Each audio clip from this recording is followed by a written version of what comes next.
सड़ी गली व्यवस्था के खिलाफ एक खोजी पत्रकार की सत्ता से बगावत देखना चाहते हैं तो हमारे चैनल को लाइक, सब्सक्राइब और शेयर करना न भूलें।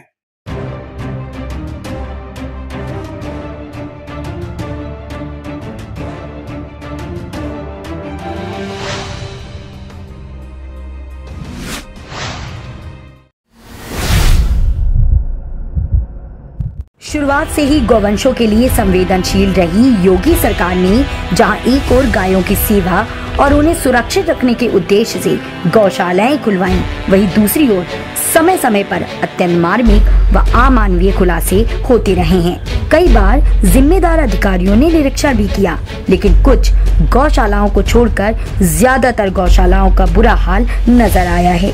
बता दें, योजनाओं के शुरुआती चरण में गौवंशों की रक्षा और पालन के मद में आवंटित बजट नाकाफी बताया जा रहा था।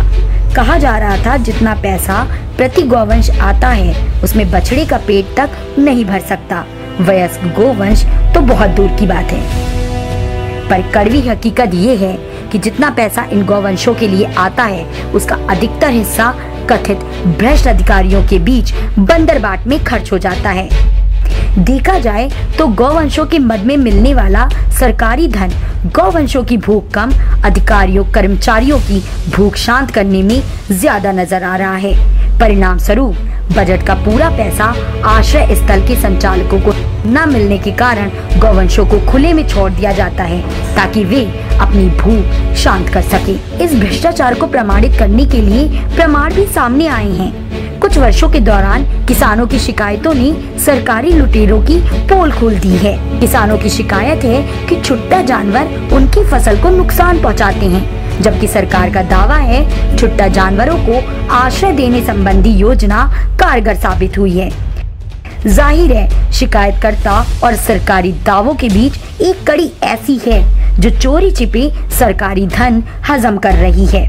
हालांकि किसानों का दर्द मीडिया के सहारे भी प्रकाश में आ चुका है, लेकिन आश्चर्य की बात यह है कि जिम्मेदार अधिकारी इसके बाद भी कार्रवाई के मूड में नजर नहीं आते। ऐसे में ये कहना गलत नहीं होगा कि जिम्मेदार अधिकारियों और कर्मचारियों की लूट खसोट ने आश्रय स्थलों को मौतशालाओं में तब्दील कर दिया है। स्थिति ये है कि आश्रय स्थलों में मौजूद जानवर भूख प्यास से तड़प तड़प कर मर रहे हैं। हद तो तब हो जाती है जब जानवरों के मरने के बाद उनके निस्तारण की व्यवस्था न होने के कारण उनके शवों को चील कौवे नोच नोच कर खाते हैं। बता दें, आश्रय स्थलों में मरने वाले पशुओं का नियमानुसार पोस्टमार्टम कराया जाना चाहिए, लेकिन सचिव और ग्राम प्रधान की मिलीभगत इस नियम को भी धता बताते हुए गौवंशों को चुपचाप दफना देती है या फिर किसी तालाब के किनारे आसपास फिकवा देती है। ताजा मामला बांदा जिले का है। विकास खंड नरैनी महुटा ग्राम पंचायत में बने अस्थायी गौशाला में 2 गौवंशों ने तड़प तड़प कर दम तोड़ दिया। जांच के दौरान 3-4 गायें जीर्ण शीर्ण अवस्था में जिंदगी और मौत के बीच संघर्ष करती नजर आईं। इस बात का खुलासा केंद्र में मौजूद गौशाला कर्मी छोटू सिंह ने किया था।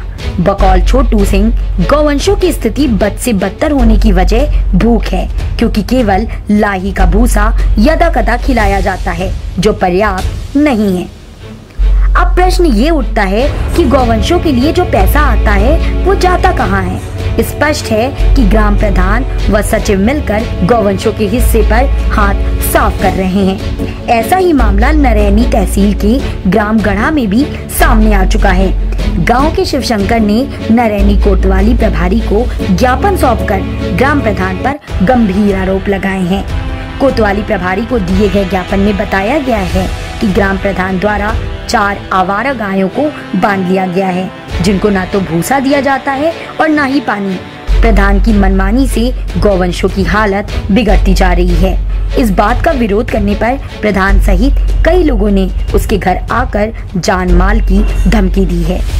देखा जाए तो उक्त मामले तो महज बानगी मात्र हैं, जबकि सच्चाई ये है कि पूरे उत्तर प्रदेश में सरकार की अति संवेदनशील योजनाओं की खुलेआम धज्जियां उड़ाई जा रही हैं।